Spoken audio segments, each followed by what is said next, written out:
24 nanomètres. Pour le diffractogramme, sur la figure, il est représenté le diffractogramme des rayons X du substrat FTO et le diffractogramme des rayons X des particules de Z-anneaux déposées sur le verre FTO.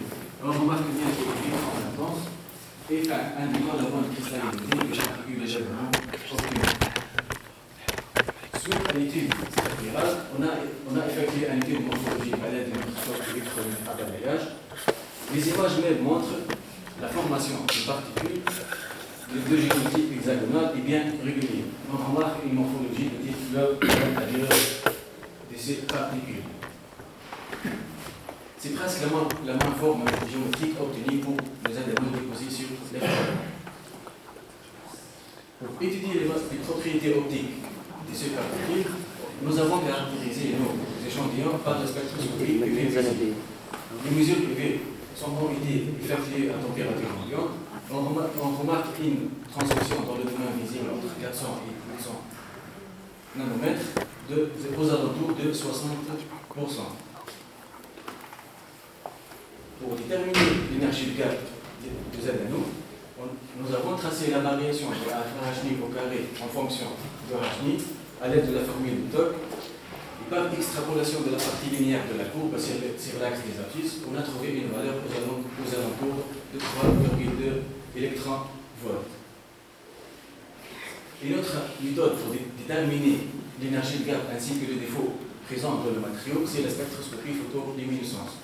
Le spectre en bleu présente la photoluminescence des particules de Z-anneaux déposées sur les tuyaux POT.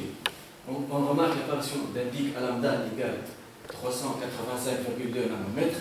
Ce pic est le pic caractéristique de la transition bande à bande ou l'émission exceptionnelle, c'est-à-dire l'énergie de gap. On remarque aussi l'apparition d'un pic à 530 nanomètres qui est le pic caractéristique de la source laser utilisée lors de la manipulation. Le spectre en rouge représente la photoluminescence des particules de Z-anneaux déposées sur le verre FTO. Le pic caractéristique de la transition bande à bande et ceci à lambda égale à 378,6 nanomètres.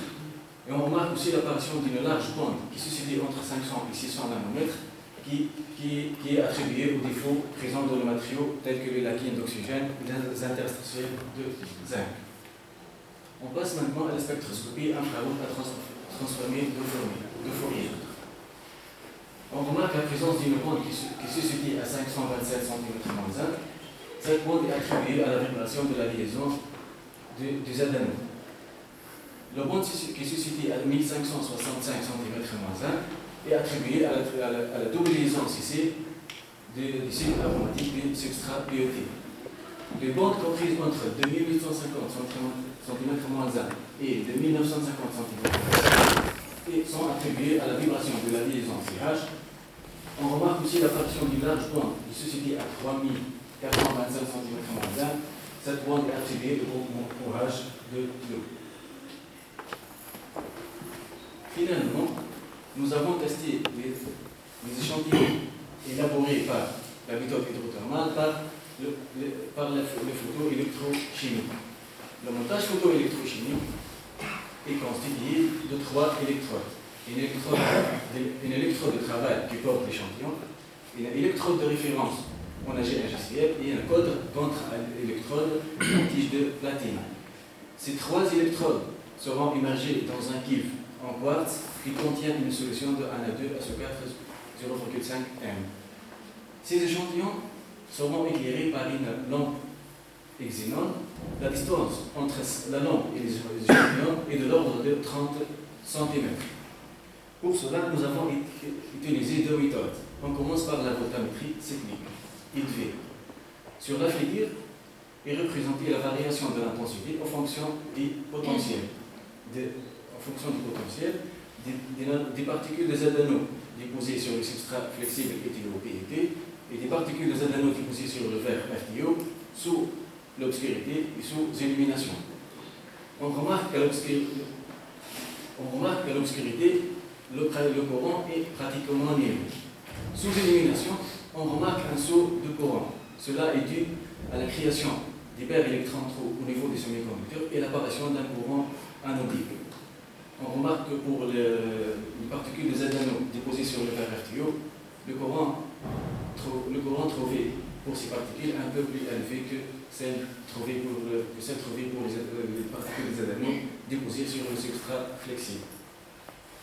Pour la chronoampirométrie T de T, on a tracé la variation des densités de photocourant en fonction du temps. On remarque l'apparition d'un courant sous l'éclairage. Ce courant chute et tombe vers zéro lorsque l'éclairage est coupé. On a trouvé une valeur de l'ordre de 0,4 milliampères cm-2 pour les particules de Z-anneaux déposées sur le tuyau PET et une valeur de l'ordre de 0,33 pour les particules de Z-anneaux déposées sur le verre FTO. On peut conclure que l'élimination est le mécanisme initiateur de l'effet photoélectrochimique. À l'aide des modèles de Mold-Schottky, on peut déterminer le type de semi-conducteur ainsi que le potentiel des bandes plates.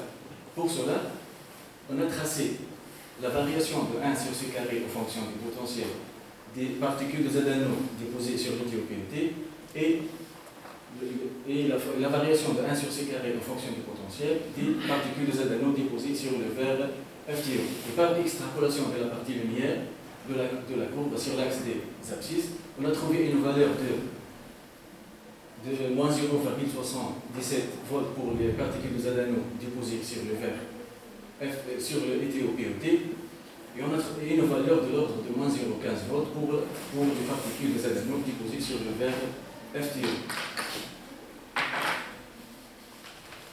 En conclusion, l'étude morphologique montre bien la formation des particules de géométrie hexagonale bien régulier. À l'intérieur de ces particules, on remarque la morphologie de type fleur.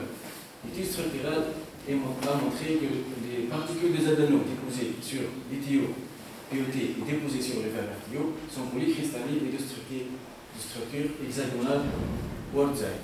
L'étude optique a montré une transparence dans le domaine visible entre 400 nanomètres et 800 nanomètres avec une valeur de transmission autour de 60%, avec une énergie de gap à environ 3,2 électronvolts. Comme perspective, on va essayer de faire une étude électrique pour avoir plus d'informations sur le champion et nous essayer de faire des applications telles que la photocatalyse et les cellules photovoltaïques. Avant de terminer, je tiens à remercier M. Samir Ramzan et M. Hassan Hajamar pour d'avoir présenté ce prix, et M. Ravojtou, le directeur de notre laboratoire, et Mme Azali Soubektaï pour l'encadrement. Je tiens à remercier ma famille, mes amis présents, et merci pour votre attention.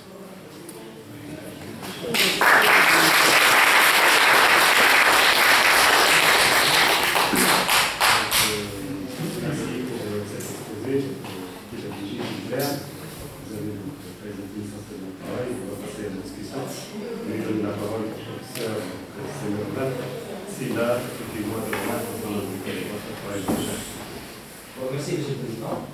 Bon, je suis candidat pour la classe de l'exposé, aussi bien pour l'humanité aussi, et l'égalité, et l'avenir. Il y a très peu de fautes aussi, ce qui est quelque chose qui est devenu de plus en plus rare maintenant dans le comportement de ces jours-là. Bon, donc, si j'ai bien compris, qu'est-ce que vous avez fait comme travail? Donc, vous avez synthétisé ou fabriqué les nanoparticules de Z-anneaux et vous avez fait des manières de caractérisation. Donc, on ne va pas avoir vraiment beaucoup de choses à discuter. Donc, je vais suivre un peu votre exposé. Bon, j'ai quelques remarques, peut-être quelques questions. Donc, on va commencer peut-être par le transparent numéro 3.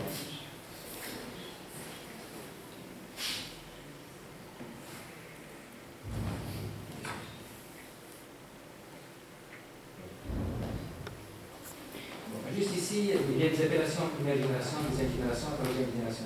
Quelle est la différence entre la première, deuxième et troisième génération? Est-ce que c'est un problème du coût? Est-ce que c'est un problème de rendement? Le problème revient surtout de la première génération, le coût élevé de la matière première et le solution. Pour cela, il cherche une autre solution. essayer de trouver une autre solution. Mais maintenant, le coût de solution est faible. Maintenant, on arrive à avoir donc, des cellules photovoltaïques prêtes à moins disons, de 1 dinar le watt, ce qui est très faible, qui est très raisonnable. Est-ce que ça dépasse en deuxième ou troisième génération? Quelle est la différence entre première et deuxième? Ce n'est pas un problème de prix.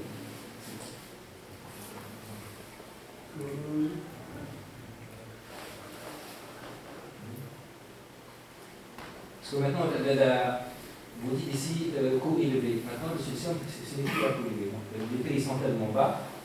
Donc, c'est très faible. Donc, le coût du photovoltaïque solaire il est équivalent au coût des énergies non renouvelables.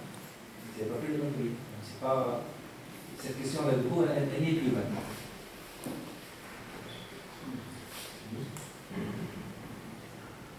Bon, c'est un problème donc, de conception de.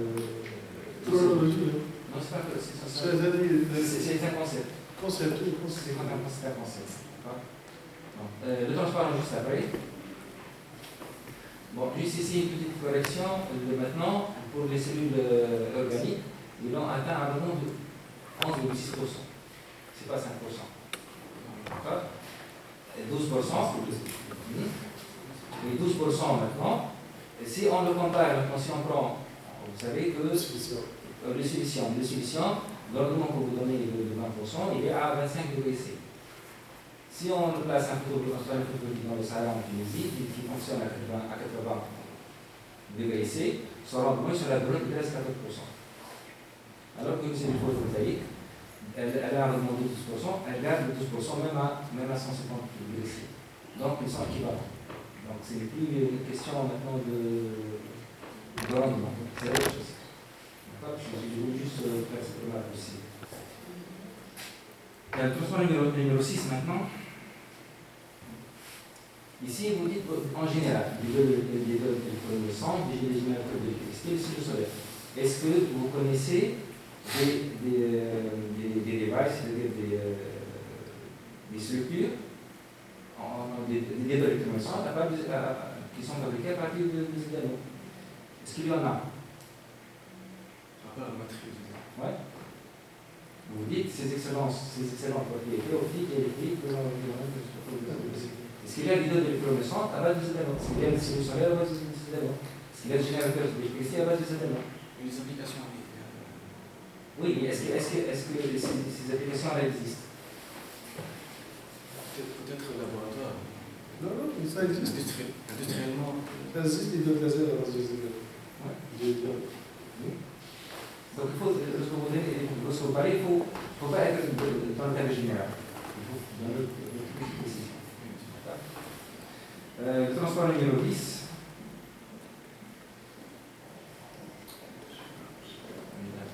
D'accord. Bon, ici, je vais juste vous faire la remarque. Ici, où vous dites que les tailles des nanocristallites varient entre 18 et 24 nanomètres. D'accord? Transparent 16 maintenant.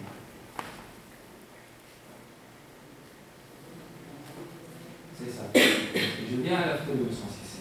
Donc si je traite les nanoparticules comme étant donc des particules ou dans lesquelles les producteurs sont confinés, les sections sont confinées. Je fais un calcul simple. Je vais prévoir un spectre de photonie avec une gaussienne qui est liée à la distribution de taille uniquement. D'accord? Ici, je vois que, par exemple, pour le bleu, Jeff, je veux dire qu'il y a une gaussienne. Alors que l'autre, il y a une gaussienne, il y a aussi une deuxième bande. Est-ce que vous pouvez vous expliquer pourquoi cette différence? Entre les deux spectres. Entre les deux spectres, et pourquoi je n'obtiens pas une gaussienne? Ça ne ressemble pas à une gaussienne, même la bleue ne ressemble pas à une gaussienne. Il y a une symétrie vers les basses énergies. Oui, mais lorsqu'on a une taille qui est aussi restreinte, entre 18 et 24 nanomètres, je m'attends à avoir un spectre de photonie qui est un peu étroit. Une gaussienne est un peu étroite. Je ne veux pas, théoriquement, je ne m'attends pas à avoir ce spectre-là. Qu'est-ce qui est différent dans vos nanoparticules qui fait que le spectre est différent à ce qu'on s'attend à en avoir théoriquement. Est-ce que vous avez compris la question? Le spectre n'est pas gaussien. Il n'est pas une gaussienne, il n'est pas étroite, elle est large, il n'est pas une gaussienne. Et par exemple pour le rouge, je vois deux bandes. Pour le spectre en bleu, la bande qui se situe à 530 nanomètres, c'est attribué aux sources laser qu'on a utilisées dans le rouge. Le rouge est attribué au défaut présent de la matrice. D'accord. Mais pour la bleue, je reviens à la bleue, le spectre est là, donc il est très large. Donc théoriquement, je m'attends à voir, parce que la distribution de taille, elle est très étroite pour vos particules.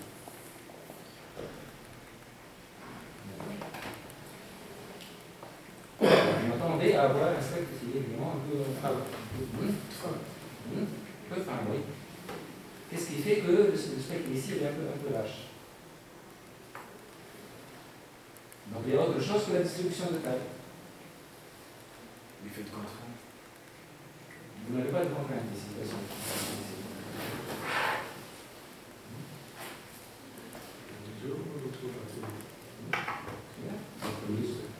Pour répondre à cette question-là, je n'ai pas la même peut-être aussi. Taille. Si on dit taille, c'est-à-dire qu'il faut que la taille soit du même ordre de grandeur que le rayon de bord de l'excitant du ZNO. Ce n'est pas le cas. Mais des défauts, il y en a. Ce qui est important ici, c'est que. C'est inférieur à rayon de bord. On ne peut mettre, non, le rayon de bord, l'excitant ZNO, c'est centaines d'angstrams. C'est 10. Par contre, il y a un décalage. Des bandes excitoniques. Ce qu'on roule, c'est des ZNO sur du FTO vert. Ce qu'on bleu, c'est des ZNO sur ITO plastique. Donc, on a expliqué ça, qu'il y a des effets de contrainte. Lorsque le ZNO, c'est le vert, c'est FTO vert, donc un phénomène de contrainte. Donc, on va avoir un décalage vers le bleu, c'est tout à fait normal. Ce qui est en plastique, il y a une relaxation. Et cette relaxation, ça indique vraiment à laisser le gap de ZNO à sa même propre position. Vous voyez. Là, c'est peut-être qu'il y a plus de défauts. Parce que n'oubliez pas qu'il a détecté les encourages, CH, CO2. Donc, c'est pas le ZNO sur le plastique comme le ZNO sur l'hiver. Ce n'est pas la même chose. C'est autre chose. Ce qu'on a interprété. Disons, Marc, peut-être, qu'est-ce que vous avez dit la colonne du Chara de Carolina, la largeur moyenne? Il faudrait faire du microscope voyage. Parce que vous avez dit taille d'ignorance, c'est une plus en diffraction, peut être très différente de la seule. Parce que là, ce que vous avez dit avec la colonne du Chara, c'est le domaine de cohérence. Le domaine de cohérence, c'est la vraie taille de la particule. Nous, on a fait dans ce type d'analyse et on a remarqué que les mêmes donne des valeurs qui sont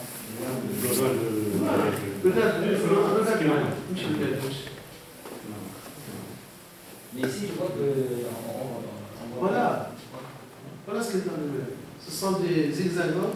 Oui, mais la taille ici, c'est. La taille, c'est plus une micrométrie. Non, c'est pas la taille c'est la taille d'un agrégat. Ça, c'est agrégat avec un ensemble de cristalliques. Un ensemble de domaines. Donc, même particule, vous pouvez avoir 2, 3 tableaux. Ça, c'est une micrométrie. Mais ça, c'est une croissance à 100 degrés. Ça, c'est le ZNO à 100 degrés. C'est du ZNO à 100 degrés. Il n'y a pas de recueil. Sans recueil. Juste, vous mettez l'échantillon dans notre plat, dans la solution.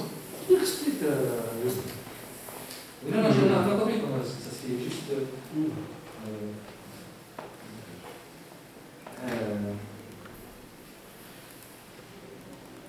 Transparent numéro 11, peut-être. 11, oui.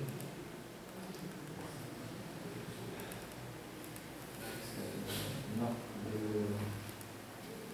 juste avant à 12, peut-être. 10. Parce Parce que là, le numéro qui n'est pas indiqué, enfin, c'est bon, c'est bon. Transparent numéro 15.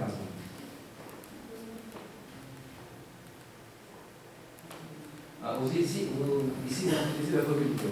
Bon, tout le monde l'utilise, mais quel est son domaine de probabilité? Le domaine de probabilité de cette expression-là.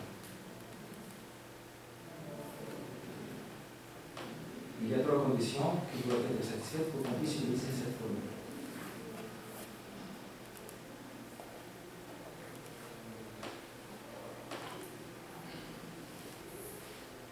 Bon, c'est une formule qu'on utilise et généralement, donc, lorsque je pose la question, donc, presque personne ne répond. Non, c'est celui de voir, donc c'est pour, et parce qu'on a vu ça. C'est tout le monde. Il y a beaucoup de gens qui sont très investis. Bon, transparence 16 maintenant. Non, 17 ici.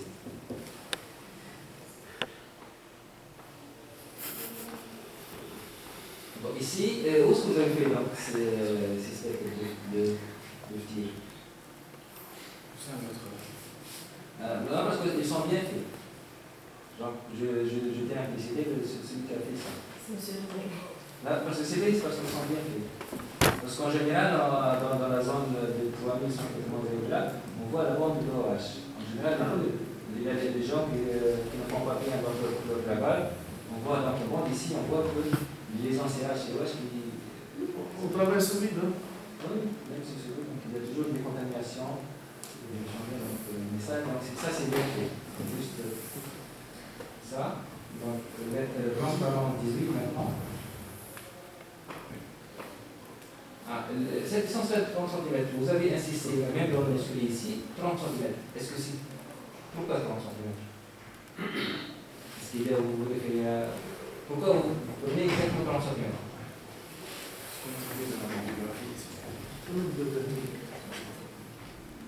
Pourquoi? Ça dépend parmi voilà, ça. Mais lorsqu'il utilise la lampe, il mesure là. La puissance. Tu mesures quoi? La puissance. Et pourquoi? Il a mis à 30 cm. Et pour avoir une puissance combien? 100 millimètres. 100 millimètres. 100 100 millimètres. 100 millimètres par centimètre carré. Donc c'est la valeur normalisée pour Un soleil. pour le soleil. Un soleil. Pour un soleil. Ah, Tu vois, 1.5.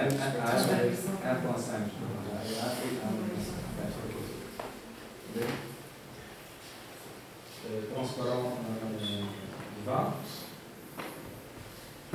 Ici, si je vois ce qui est en bleu, c'est ZNO, PTO, PET. En rouge, c'est ZNO, FTO. Bon, ici, à cause de 2, j'ai deux jonctions. En rouge, j'ai une seule jonction. Donc je me dis que, en principe, lorsque j'ai une seule jonction, donc les porteurs de charge vont traverser plus facilement cette jonction. Mais ici, je vois que le courant qui est en bleu est plus important que celui en rouge. Donc je me demande pourquoi. Le premier, c'est en bleu, c'est le ZNO ITO PET. Le deuxième, c'est le ZNO FTO DAS. Au lieu de PET. C'est pas de jonction. Non, la première, c'est ZNO ITO stimulation. ITO plus une jonction. Le PET, c'est un substrat. Ah, c'est substrat. C'est pas de jonction. Ah, d'accord.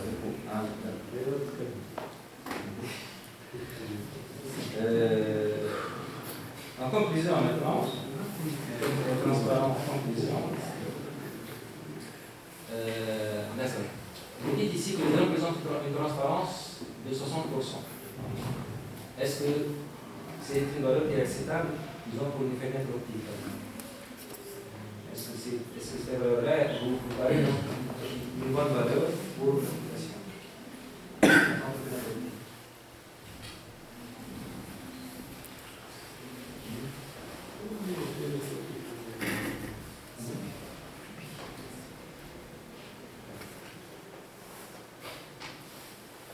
Le cas possible, c'est la question. Parce que vous dites que vous voulez utiliser en tant que sous photovoltaïque, donc Avec un absorbeur. Avec un absorbeur. Type NP. Avec un type P au-dessus du ZNO, on fabrique la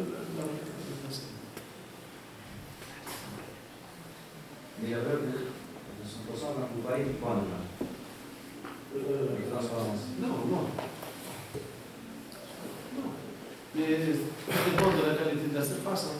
Si elle a une diffusion de luminosité, la luminosité va générer de la diffusion. Et cette diffusion-là éliminer la transparence. Comme ici, les papiers à diffuser, les diffuseurs. Voilà le téléphone portable.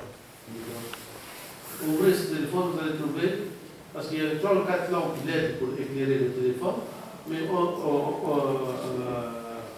au-dessus de ces LED, il y a un diffuseur pour rendre la lumière homogène blanche. C'est un diffuseur. C'est ça le D'accord? J'ai une transparence, tu vois, ce que j'ai à on essaie de faire des applications pour penser que c'est la même marche. Donc, c'est bon. Donc, je félicite encore une fois et je souhaite qu'ils ont si c'est bon, merci, monsieur le président. Merci, je voudrais ajouter un remercier le candidat pour son travail. Et ça a suivi ce travail-là. Il était courageux, c'est-à-dire pour déclencher son premier master au niveau de notre travail. C'est un effort, un travail qui a été fait en groupe. Donc, il n'a pas seulement travaillé avec elle, il a travaillé avec toute l'équipe. Alors, je vais juste revenir aux transparences de terre.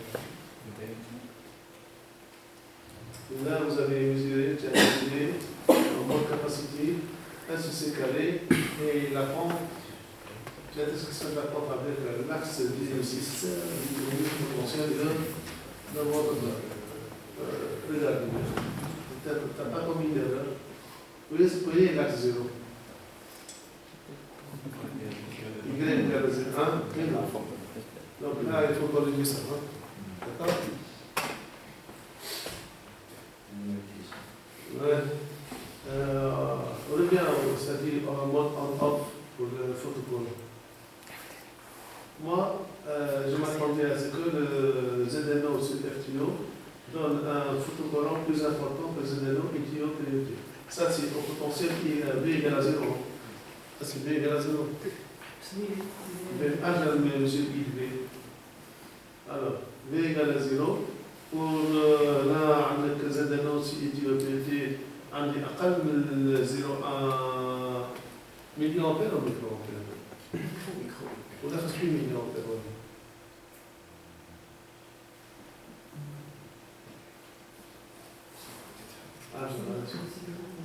شو هذا؟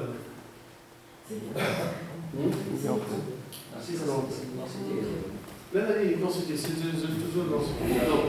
Alors, pour le ZNO, alors là, ZNO sur ITO, PET, tu as à peu près 1 microampère, à 1 microampère, parce que 1 microampère, pour tout ce radical, vous avez 2,8,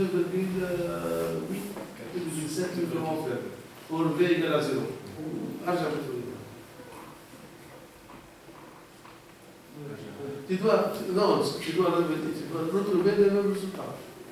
Tu dois retrouver les mêmes résultats. Sinon, vous avez quelque chose qui ne marche pas dans mon papier. L'idée, c'était de travailler avec un seul échantillon de Monchotri, de Colombo. Dans le Monchotri, c'est la dernière opération qu'il faut faire. En Monchotri, on détériore l'échantillon. Des bons résultats pour le Colombo. Par contre, pour le VRFTO, ça a l'air de marcher. Non, on attend d'avoir un rendement plus élevé pour le FTO que... On n'aura pas un rendement plus élevé, parce que je m'attendais à ce résultat. Une fois que vous obtenez une très bonne photoluminescence, en mode photocollant, vous allez obtenir un mauvais rendement. Parce que vous n'avez pas de séparation de charge. L'électron